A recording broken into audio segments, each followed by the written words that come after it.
बिस्मिल्लाहिर्रहमानिर्रहीम। अज़ीज़ तलबा अस्सलामु अलैकुम। माइक्रो इकनॉमिक्स की रिवीजन के सिलसिले में जो हमारा चैप्टर जारी है, गुज़िश्ता लेक्चर में मैंने आपके सामने ये बताया था कि असर कीमत बराबर इस्तबदाली असर असर आमदनी जबकि नॉर्मल शे की कीमत में इजाफ़ा हो जाए। कीमत में इजाफ़ा होने से हमारी बजट लाइन ए शिफ्ट होकर ए बी नीचे की तरफ आ जाती है, यानी ये आपको पता होना चाहिए, बशर्ते कि वाई की कीमत में कोई कमी बेशी ना हो। तो आप देखते हैं कि जिस वक़्त एक्स की कीमत में इजाफ़ा होता है तो बजट लाइन शिफ्ट होकर ए से ए बी बन जाती है।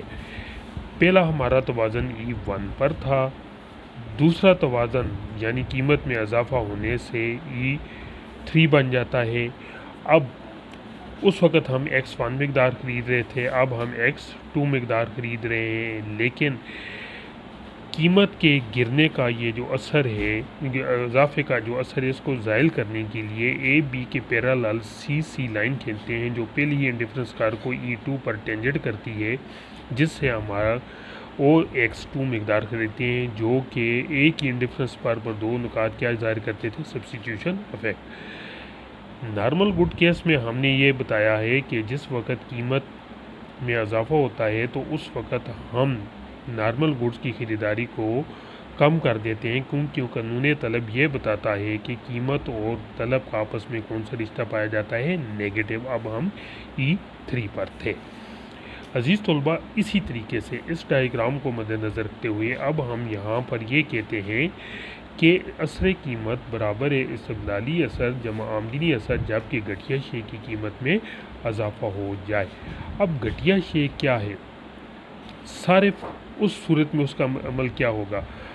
इस डायग्राम को अगर गौर से देखें तो ए हमारे पास बजट लाइन है, इसमें हमारा तवाज़न नुक्ता E1 पर है, एक्स इंफीरियर गुड्स है जबकि वाई क्या है, सुपीरियर गुड्स है। अब यहाँ पर क्या है जी सिचुएशन के इंफीरियर गुड की कीमत में इजाफ़ा हो जाता है, जिससे बजट लाइन शिफ्ट होकर नीचे की तरफ ए बी बन जाती है। उस सूरत में हमारा तवाज़न किधर चला जाता है, E3 पर।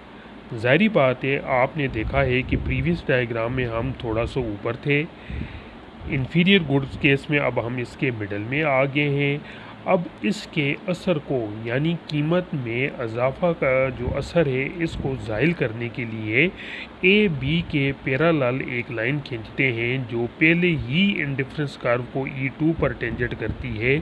तो उस सूरत में अब हम इंफीरियर गुड्स की X2 मकदार ख़रीदते हैं, लिहाजा एज़ यूजुअल यहाँ पर भी जो इफ़ेक्ट्स बता रहे हैं, सब्स्टिट्यूशन इफ़ेक्ट, इनकम इफ़ेक्ट और प्राइस इफ़ेक्ट, सारे क्या हैं, नेगेटिव हैं।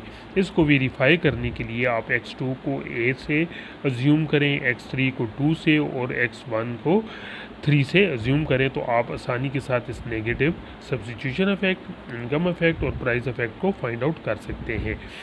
बस E1 से E2 कौन सा इफेक्ट होगा, सब्स्टिट्यूशन इफेक्ट। E1 से E3 कौन सा इफेक्ट होगा, प्राइस इफेक्ट। और E2 से E3 कौन सा होगा, आपका इनकम इफेक्ट हो जाएगा। अज़ीज़ तलबा, ये जो डायग्राम है इनको पहले एक दफ़ा आप रीड कर लें, फिर इनको इस बनाने की कोशिश करें।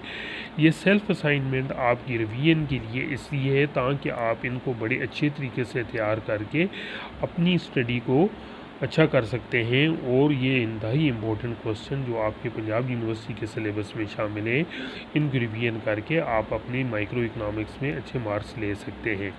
अब यहाँ पर inferior good normal good case में जब कीमत में इजाफा हुआ तो E1 पर थे हम, हमारा रुझान ऊपर की तरफ था। इंफीरियर गुड्स में अब हमारा रुझान किधर आ गया है जी, नीचे की तरफ। तो कल इंशाल्लाह जिस वक्त हम गिवन गुड्स केस में देखेंगे तो उस वक्त हमारा रुझान E3 का किस साइड पे होगा, बॉटम साइड वाली साइड पर होगा।